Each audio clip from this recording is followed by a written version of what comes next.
How different is Max in a season where he's chasing rather than dominating? And I mean, he's exhibited all the attributes of a champion, which is to come back.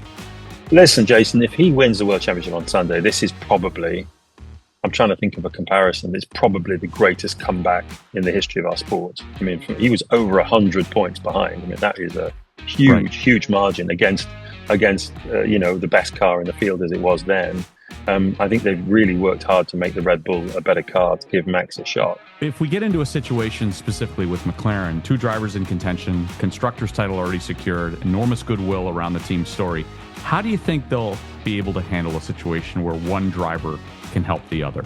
And is this the sort of weekend that can define internal relationships for years?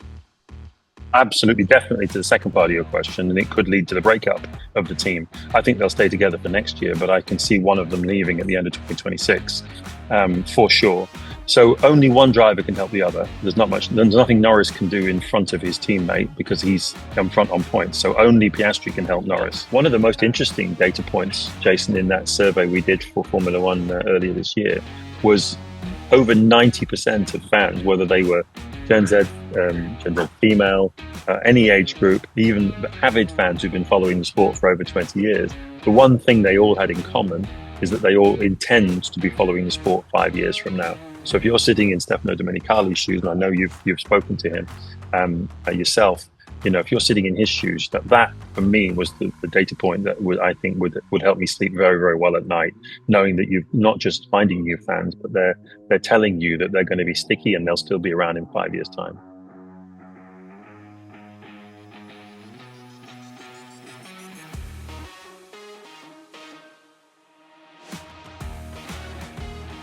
Hi, I'm James Allen, and this is Cars and Culture with Jason Stein. Direct from Abu Dhabi as it approaches nightfall and the eve of a very exciting time in the Formula One season, the final race of the season. And I think it's safe to say that as the sun sets on another Formula One season in the modern era, James, it's rare for the title to come down to the final race and even more unusual for it to be a three-way title fight in the final race. It's an honor to have you on the program. Thank you for being here. Thank you. The honor is mine, I can tell you. Yeah. What a rare thing indeed, right? Lando Norris, Oscar Piastri, Max Verstappen all vying for a title at the same time. And who could have known? We have a lot of subjects to get to. But when you look at this Abu Dhabi weekend, what's the deeper significance beyond just a little decider under the lights? Oh, wow. That's a great opening question, Jason. But there's so many different layers to it. I mean, there always is in Formula One, so many different aspects to it. I would say one thing, for example, it's the last series, it's the last race in this set of rules we've had in Formula One now since 2022. They sort of what so-called ground effect cars, they're very sort of high downforce, very wide cars.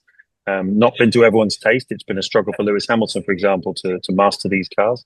But it's been a time that's been dominated by Max Verstappen and Red Bull, and then more recently by McLaren. So that's one significance.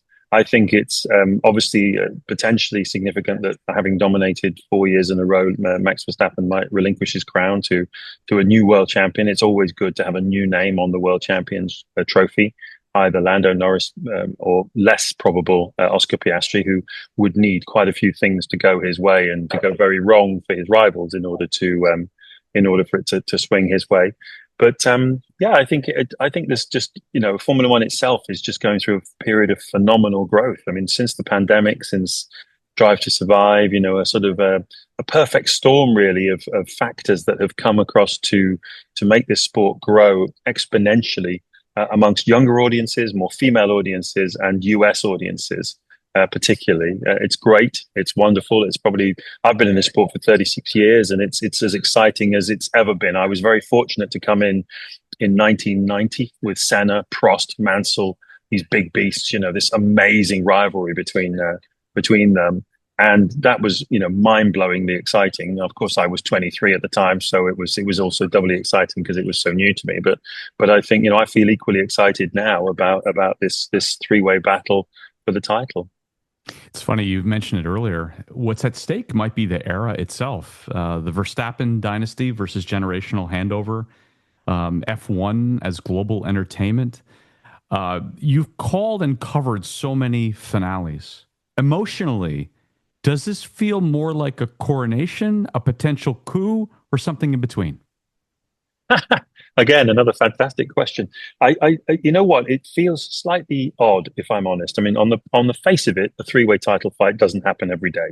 So, what does it remind me of the most? It reminds me of 2007 when you had Hamilton and Alonso driving the McLarens, and then you had Kimi Raikkonen in the Ferrari, who was the outsider going into the final day, and there was such an internecine battle going on within McLaren. It was bitter, not necessarily between Hamilton and Alonso as personalities, but there'd been huge fallout that year between Alonso and the team management, such that the teams on the other side of the garage almost felt like they were battling each other, and they took their eye off the ball and forgot about Raikkonen, who actually steamed through and won the world championship for Ferrari at the final round. So, I mean, that is Bit of a misstep for literally a sort McLaren of at the time. Yeah. a big misstep for McLaren, and they're being haunted by it a little bit now. They really desperately don't want history to repeat itself in 2025, because they have had plenty of opportunities to close this out, but they got disqualified in Las Vegas, which was really an unforced error, on the technical team, that they just didn't prepare the cars correctly and got caught out. And then in Qatar last week, Norris made a mistake in qualifying, which put him on the back foot. And then in the race, they just made a really bad strategic mistake, and meant that they couldn't close the championship out there, or indeed here this weekend. So I think there's a lot of layers to it. I don't think it's got the resonance of 2021, which is one of the great championship showdowns here in Abu Dhabi, for the ages, between Max Verstappen and Lewis Hamilton. Again, a situation where a young champion elect is taking on the GOAT basically and beating him in extremely controversial circumstances. Right. Or 2008, for example, where Lewis Hamilton won his first title with an incredibly sort of harem-scarum race in Brazil. He literally won it on the last corner of the last lap. That's right. Of the That's World right. Championship. And I was calling that race for television, and it was I needed to lie down in a dark room after that one. There've been many. Formula One does serve up, a lot of drama, a lot of natural drama. The only thing I would say about this one, Jason, is it's just a bit of a shame. I think McLaren have had this kind of code of conduct within the team that they call the papaya rules, which is basically to try and maintain fairness between the two cars. But it feels like they've put too much of a safety blanket around the thing. So I think for fans, it's just not. It's not Ali Frazier. It's not Verstappen Hamilton sort of level of rivalry. It's like it's being sort of curated and managed by McLaren. And I think there's a risk that they come unstuck on Sunday. Everything all the time, least of all with a championship at stake.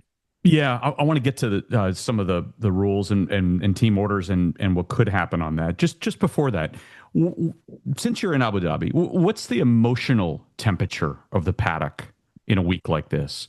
Is there tension, anticipation, guarded language? Do you get the sense teams are already thinking about what this weekend will look like in the history books? Yeah, well, you've got two teams basically who are still fighting for a world championship, which is Red Bull Racing with Verstappen, and then McLaren with its two drivers, Piastri and Norris.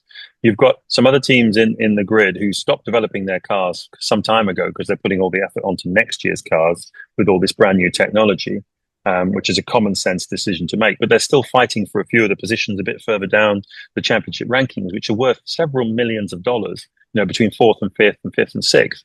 Those kind of fights, sixth and seventh. There's millions of dollars on the table there, so you don't take it lightly. So everybody's a little bit tense who's got something to fight for. But obviously, the temperature at McLaren is say it was tense in Qatar after the mistake they made in Vegas, but after another mistake in Qatar, they really can't afford to do anything wrong, and you're always nervous that the mechanics are just not going to quite tighten the bolt up correctly, or there's just everybody's a little bit on edge and sort of checking each other's work and that sort of thing. And that's exactly what happened in 2007. And it's easy to get caught up in that and to lose sight of what you're actually trying to do. It's relatively straightforward. If Norris can keep his head, qualify well, and finish on the podium, he's the world champion. Yeah. Let's go driver by driver for a minute, and we'll start with Lando. Still relatively young, carrying the weight of McLaren's history, as you just said, bidding to become Britain's next world champion. What kind of evolution have you seen from him this year, not just as a driver, but as a protagonist in the sport? Yeah, no, I think that's a really good choice of words. And as a protagonist, I mean, first of all, we do every 3 years we do a global F1 fan survey. It's the largest survey of its kind in any sport, let alone in motorsport.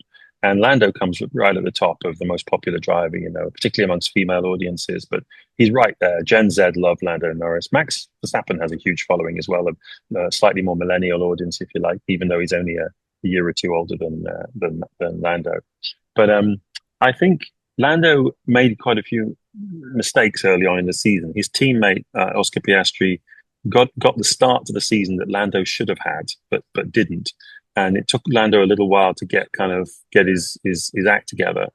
And I think, but what's really interesting, Jason, I do think that during the summer, Lando went away and did a lot of work with a psychologist to work on focus and work on taking out all the mental distractions and those type of things. Just really raising his psychological game, bringing his A game to the table, which you've seen in races like Mexico and Brazil, for example, where he completely dominated the whole weekend. Right. And it slipped a little bit in Qatar, which was a bit disappointing because he seemed to have really got on top of things. And of course, that's what we'll all be looking for on Saturday, particularly in qualifying. And on Sunday, he just needs a clean run. He needs a clean run in qualifying, and he needs a clean run into turn one at the start of the race. And I think that he's always trying to downplay talk of him as a protagonist. He is a protagonist. He's at the front. He's fighting for a world championship, but he kind of tries to talk as if it's not the most important thing in his world. It's not always convincing when he does so, but as you can imagine. But yeah, I don't think he sees himself as a protagonist in that sense. What does the weekend mean for the Norris McLaren story if he converts the title? Yeah, good question. I mean, Norris's McLaren story is a long one. I mean, he was mentored by Zach Brown from quite a young age, and sort of Zach always believed that he was going to be his guy. Quite a few of these kind of iconic figures in the sport, Toto Wolff, Jean Todt at Ferrari before that, they've had drivers that they've brought through from their youth, and Flavio Briatore did it many times. Alonso's a good example of that. And you could argue Schumacher as well. But these are people that they've played a part in shaping these guys and bringing them through. And so I think for Zach, he has to be careful because on the one hand, he's been heavily invested in Lando for a long time, but he's also got another competitive driver in the other car who doesn't want any kind of suggestion of favoritism. And I think some of the fans have picked up on the sense that they believe that maybe McLaren would prefer Norris to win the world championship rather than Piastri. I personally don't think that. I personally don't even think that Zach necessarily thinks that, even though he did nurture Lando. But it's definitely a perception that's out there amongst fans on social media. Speaking of Oscar, he's the sort of the subtle piece of this puzzle, a title long shot, but a potential kingmaker. And what have you, very much so, right? What have you learned about his temperament this year, especially sharing a garage with a title leader? Yeah, I mean, he's been the title leader for a lot of the season. He got the better start, and he just kind of kept his nose in front. And at one point, when Norris's engine failed in Zandvoort in Holland, Piastri had over 30 points advantage over him, and you were wondering whether McLaren might sort of start invoking team orders the other way round. But right. So he's displayed a real coolness, a sang-froid under pressure throughout most of the year. But something happened, I think, during the Italian Grand Prix weekend. Where Norris had a slow pit stop, and it was the team's mistake, the team's fault, but they asked, as a consequence of which Piastri got ahead of him, and they asked Piastri to give him the place back because, and Piastri was like, well, why should I? And then it's like, well, because we made a mistake. And he said, well, that's not really something we've talked about before. That's not something that falls under the category of actions, necessarily that I should be responding to. And he did it, and he lost 3 points as a consequence of it. But it sat badly with him. You could tell that, and you could tell that at the next race. And he's not really been quite himself since then, until Qatar, which is a track that he was very, very strong on last year, and he was incredibly strong and dominant this year. Until obviously McLaren made that strategic mistake that I referred to earlier, which cost him a certain race win. So I think his sort of psychological condition has been sort of very much a season of two halves. Pre-Monza in September, it was going swimmingly. Post-Monza, he's been a bit out of sorts. And as a result of which, he's not really, he needs things to go his way on Sunday. It's out of his hands. And you could tell by his body language after the race in Qatar that sat really poorly with him. And then there's Max Verstappen. There's the known quantity, multiple titles, accustomed to winning early. How different is Max in a season where he's chasing rather than dominating? And I mean, he's exhibited all the attributes of a champion, which is to come back.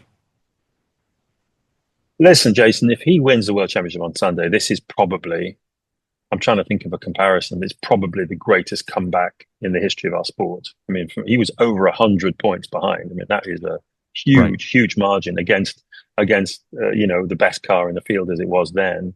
I think they've really worked hard to make the Red Bull a better car to give Max a shot. The thing about Max is he doesn't overthink anything. He's really very clear-sighted. He's experienced. He's been there, done that. He knows exactly what it takes, and he knows exactly what he's capable of, which is a lot. And he will drive to the limit of the car every single time, and he will deliver the maximum that car is capable of. And he leaves nothing on the table. And part of the reason he does that is by not overthinking it. So that's where the contrast lies between him and Norris, I think. And so, as you say, he's the known quantity. I wouldn't be at all shocked if he wins the Grand Prix on Sunday. I wouldn't be at all shocked if he doesn't just dominate the race. And the question then is, does Norris try and beat him if they're kind of at the front together, or does Norris just sort of focus on finishing either second or third, which is all he needs to do to win the World Championship? And there's a certain degree to which things are a little bit out of Max's hands from that point of view, because he's got a 12-point deficit. It also, interestingly, means for the first time that if they were in a side-by-side going into turn one, for once, Verstappen actually has more to lose than Norris does from contact, because he can't make up 12 points if he goes flying off the racetrack. Of course, if he takes Norris out and they both go out of the first corner, then that opens the door for Piastri to become the world champion. So, all of these things are possible. But I think the psychological picture is slightly different for this race as a result. But Max will have the right mindset for the task in hand, and he'll deliver his A game on Sunday, because he always does. James, let's talk about team orders. There's already been a lot of noise about team orders. Who should help whom? Whether it's the right way to win a title. George Russell has said that he wouldn't want to win a championship because his teammate pulled over for him. If we get into a situation specifically with McLaren, two drivers in contention, constructors title already secured, enormous goodwill around the team story, how do you think they'll be able to handle a situation where one driver can help the other? And is this the sort of weekend that can define internal relationships for years? Absolutely, definitely, to the second part of your question, and it could lead to the breakup of the team. I think they'll stay together for next year, but I can see one of them leaving at the end of 2026, for sure. So only one driver can help the other. There's nothing Norris can do in front of his teammate because he's in front on points. So only Piastri can help Norris. And there's two intriguing scenarios that I'll paint for you, Jason. The first one, which is the fairly obvious one, Verstappen's leading the race. George Russell is second for Mercedes. Piastri is third for McLaren, and Norris is fourth for McLaren, which would give Verstappen the world championship. But it's in Piastri's gift to move out of the way and let Norris get the third place that he needs to become the world champion. The only shot that McLaren has of becoming world champion this year. McLaren would ask the question, and I don't think there's any doubt that Piastri would do that. But how about this scenario, Jason? How about if Verstappen is leading the race? How about if Piastri is second, Russell is third, and Norris is fourth? So then you've got a car between Piastri and Russell. So what you're asking Piastri to do is not just give up podium, third place. You're asking him to give up second place and drop back to fourth, so that Russell goes up to second and Norris goes up to third. Again, that would be a more contentious conversation. It would also be a more contentious way for Norris to win the world championship. But I do think that Piastri probably would do that because he's thinking of his own future, and he doesn't want to be the guy who cost a team a world championship just because of his own stubbornness. Because if he's thinking about moving to Ferrari or Red Bull or wherever he may go in the future, Mercedes, who knows, that will log away in their head as like, this is the guy who's more out for himself than he is for the team. So, and Piastri is way too smart, I think, to make that mistake. But these are the kind of psychological pressures that come in, and these are the kind of scenarios that actually happen in Formula One. I mean, truth is often stranger than fiction, and Formula One is way stranger than that. That's right. You've commented on some of the most iconic title deciders ever. You mentioned some races in the past. Is there one golden rule that you've noticed about how champions handle Sundays like this? Yeah, again, another very good question. I think obviously staying calm is crucial, and that's not just the driver, but it's all the people around the driver, and the team as well. I think what I learned from Michael Schumacher, who won 7 world championships, is that with him, if he could feel that he had taken care of all of the things that were under his control, and they were all the best that he could do, if fate intervened in some way, whether someone hit him or whatever, a puncture or whatever it might be, then he could live with that because he knew that there was nothing that he could have done which could have affected the outcome. And I think that is a classic sort of sportsman mentality and a champion's mentality. And it's one of the reasons why he was so successful. So I think that's probably the most important thing. But the thing is, people, human beings are strange things, and our emotions. We are very emotionally driven, and the emotional intent within each of us can be overwhelming at times. Whether that's negative thoughts, or whether that's a surge of kind of a rush of blood to the head and making a rash move or whatever it is. So it's extremely hard to keep a lid on your emotions when you're in a situation like that, whether you're a driver or you're the people around him, the mechanics, the team. And bear in mind that Red Bull have done this now 4 years in a row, and so for them it's second nature to be in a situation like this. They're like the shark that's circling in the water. It's like survived for millions of years because its design is perfect and it's just extremely good at what it does. And McLaren haven't been here before. Most of the people on that team have never won a world championship before for drivers. They've won 2 constructors now, which is lovely, but that's not the same as winning a drivers' championship, with all the emotion that comes with that. And so I think that's the most important thing is keeping a lid on that, and for everybody in the team to think like Schumacher. Have I taken care of all the things that are under my control to take care of? And then if fate has its way with us, it has its way with us. Let's talk about the circuit as a theater. Abu Dhabi is fascinating because it's as much stage as it is circuit. Twilight start, floodlight finish, hotel over the track, iconic visuals. From a pure racing point of view, how do you describe the character of the circuit, especially since the layout change a few years ago? Yeah, and you forgot the marina. I mean, they've built a marina in there as well to have That's a little right. mini Monaco effect. It's not like Miami's like a fake marina. It's a real marina with real boats in it, and and it just adds a little bit of color. It makes it look kind of glamorous. But as you Yes. say, I mean, you describe it very well. I mean, it's I love it because the race happens as the sun's going down, so it's not just a night race like Singapore. It's a twilight into dark race. And that's very, very special. It's the whole atmosphere. It's very hot in the day here, and it cools down around 4 or 5 o'clock, and everything just kind of calms down. It's kind of sundowner time, really. I mean, you really want to be drinking a gin and tonic, not sort of covering a Grand Prix. But such is our lot, and it's like that. I think if you're here as a guest, if you're here, with a team guest or a sponsor guest or whatever, I think it's a fantastic time because you can have a gin and tonic or a glass of champagne, and you can just enjoy the color and the spectacle and the atmosphere. It's I think it cost best part of $1 billion to build as a racetrack in 2010 when it was open, and it was the state of the art circuit back in those days.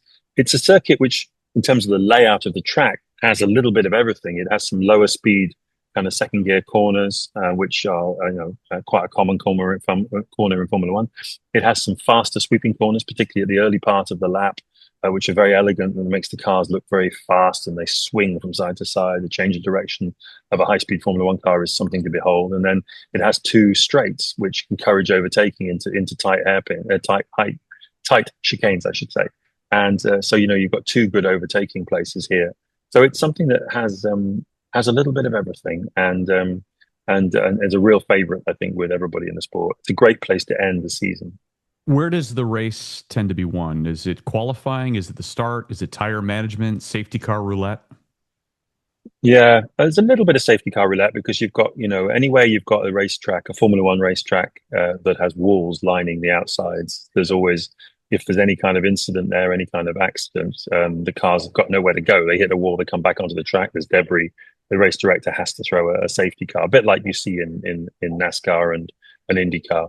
Some other tracks we go to, it's not necessarily a safety car. If the car flies off a racetrack at Silverstone, it can go an awful long way before it hits any kind of Right. fence. Right. So you don't always have the same jeopardy there.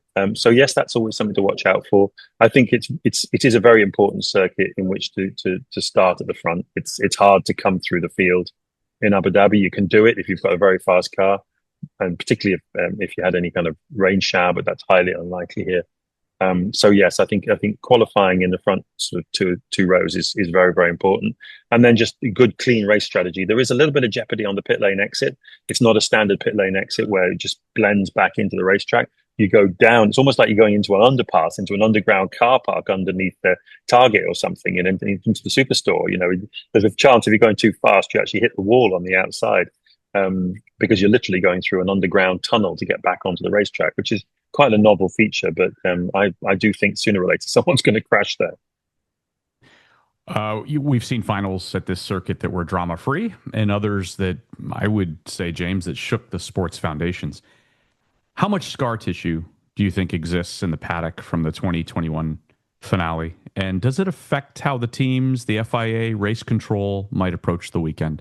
You don't want to have a repeat 4 years later of the controversy of what occurred then, right? No, you absolutely don't. The circumstances are a little bit different. That was a very, very needly championship fight anyway between Verstappen and Hamilton, who had a very high speed accident, if you remember, at Silverstone, Mm-hmm. which put Verstappen in hospital.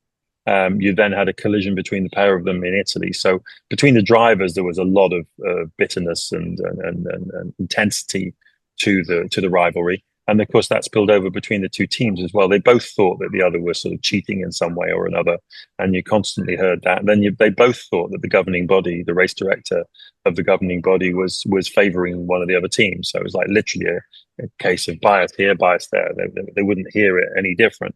So all of that stuff was already going on before we even got to the final round in Abu Dhabi. What happened that day was a stain on our sport. There's no question about it. It should never have happened.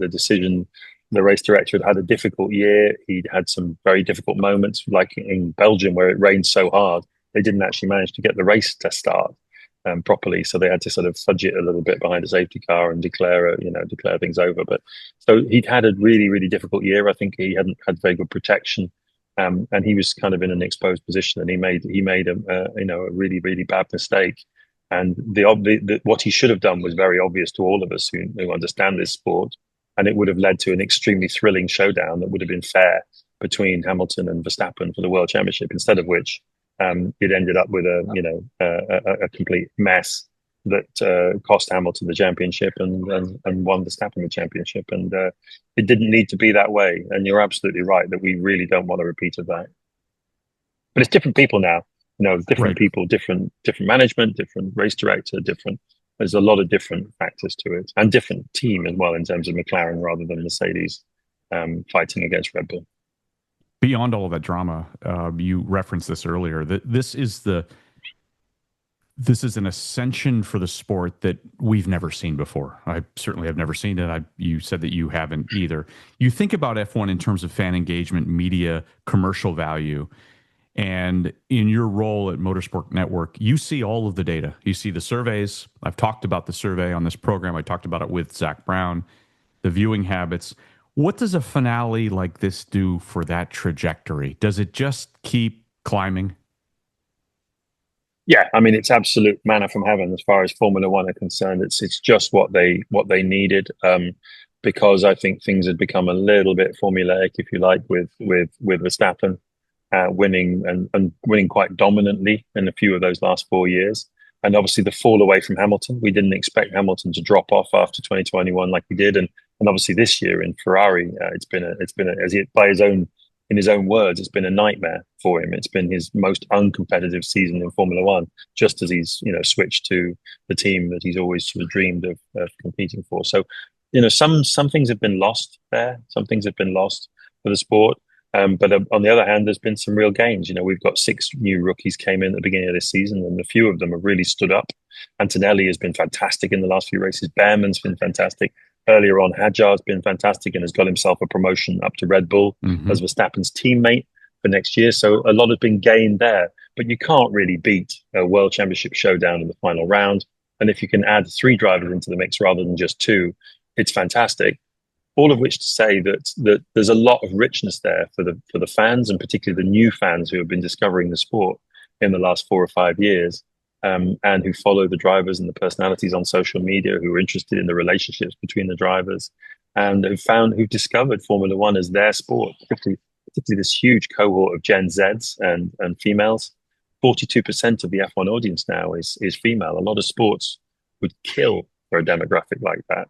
And I think, this has just it's providing a really thrilling conclusion to the championship that will, I think, whet their appetite for more to come back for next year and in future years as well. One of the most interesting data points, Jason, in that survey we did for Formula One earlier this year was over 90% of fans, whether they were Gen Z female, any age group, even avid fans who've been following the sport for over 20 years, the one thing they all had in common is that they all intend to be following the sport 5 years from now. So if you're sitting in Stefano Domenicali's shoes, and I know you've spoken to him yourself, if you're sitting in his shoes, that for me was the data point that I think would help me sleep very, very well at night, knowing that you're not just finding new fans, but they're telling you that they're going to be sticky and they'll still be around in 5 years' time. God, it's an ideal ending. I mean, it's all of the narratives, the storylines that we've talked about, this possible transition from an old, I hate to say Max Verstappen as an old guard, but the established title winner to possibly a new title winner to possibly having McLaren back there again. And a little bit on McLaren for a minute. If Lando wins the title, what does it represent for McLaren, for British motorsport, and maybe the broader Formula One story? Obviously, the British motorsport world has produced a number of great champions over the years, whether it's Jim Clark or Lewis Hamilton or Nigel Mansell. It would be another one in that tradition. And he is very much in that tradition. He came through the same ranks, started in karting and then worked his way up through the single-seater categories. He was a winner of the Autosport BRDC Young Driver Award, as was Jenson Button. So it would be Autosport is one of our big brands, as you know, in Motorsport Network, and a 75-year-old brand. It's the Bible of motorsport, and it would be the second time that a young driver coming through the program had become a Formula One world champion. So that would be fantastic too. So I think it's something that a lot of people are really excited about. But as I said earlier on, I do think Lando is an international draw. I think he's not just a draw for the British. I think all our data shows that he is right up there amongst the most popular drivers in Formula One, along with Lewis, obviously, and Max. And he's very, very popular amongst a lot of the new fans that have come into the sport in the US and around the world as well. When you look at the expansion of Formula One in general and a dramatic ending to the season, new markets take notice. The Las Vegases of the last couple of years, the Miamis of the last few years, they can pull in all of the energy that occurs here this weekend and use it to build their own fan base even broader. And considering some new destinations that I know are on the table, could even strengthen the reach further in new markets, correct? Yes, absolutely. I think there's always more countries and cities that want to host a race than there are available slots on the calendar. And I was talking actually only the other week to Louise Young, who is the director of race promoters at Formula One. She's the one who does all the relationships with the promoters and works with the new countries that want to sort of take over. She's bringing Madrid on board next year. That's going to be a new round. And after next year, Zandvoort in Holland will drop off, which might sound a bit odd to people listening to this, knowing that Max Verstappen is still at top of his game. But the economics of it mean that Zandvoort doesn't feel it's the right thing to continue. Thailand is known to want a Grand Prix and has been working quite hard, but they've had some the stability issues, shall we say, with the government there. Korea is another one that's not being talked around very much, but huge car culture there, obviously huge tech community there. That would unlock a lot, as you can imagine, if Korea got a Grand Prix. Then Formula One has a long-held ambition to race in Africa. It feels it can't truly call itself a world championship if it's not on that continent. Rwanda are keen to have a race. There's other countries too.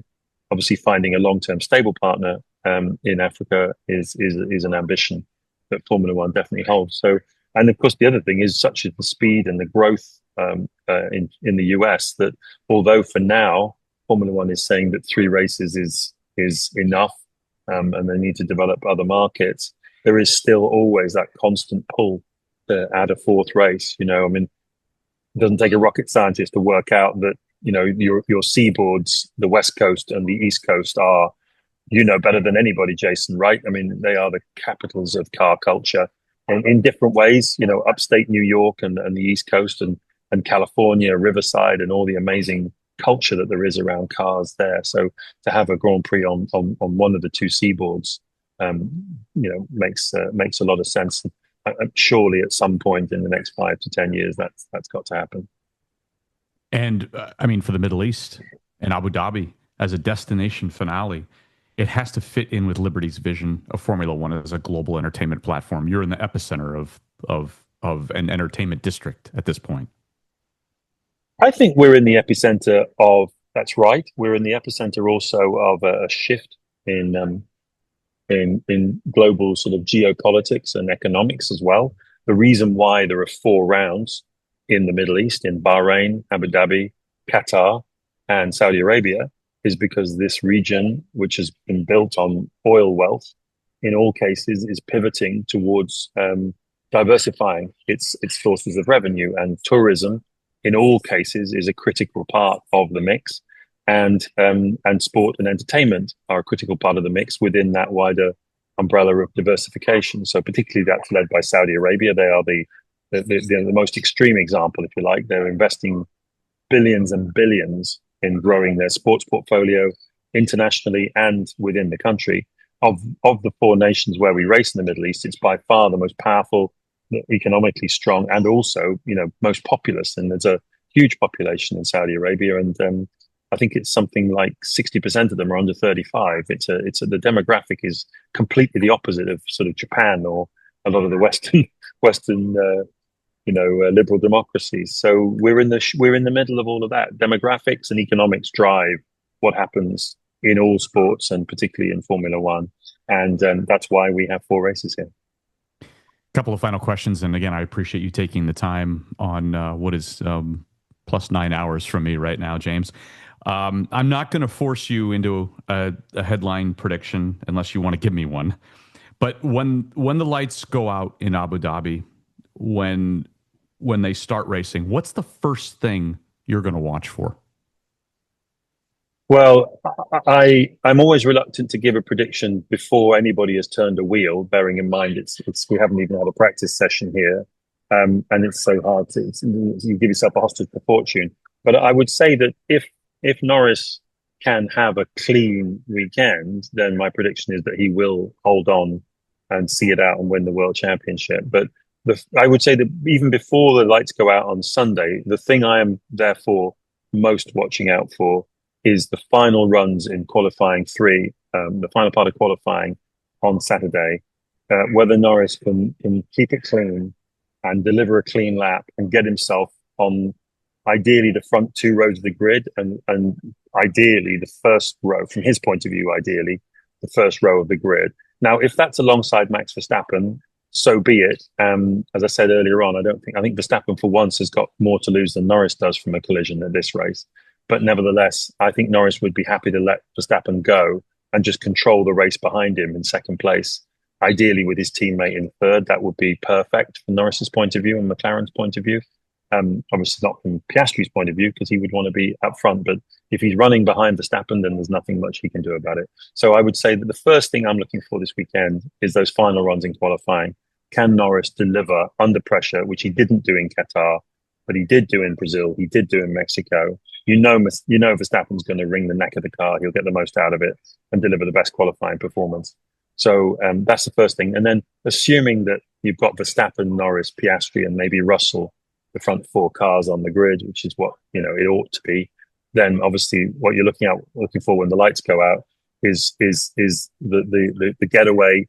Whoever's on the dirty side of the track with less grip will struggle a bit more. Will they lose a position to someone from the row behind and get themselves into some sort of compromising situation? Don't forget that here last year, Piastri got tagged at the start and fell back, which meant all the pressure was on Norris to deliver the win, which gave McLaren their Constructors' Championship. He had to carry the whole burden for the team for the rest of that race, but Piastri got tagged. So this is a place where you can get tagged into that first corner, and that's something that neither Verstappen nor Norris nor Piastri is going to want to have happen to them, obviously.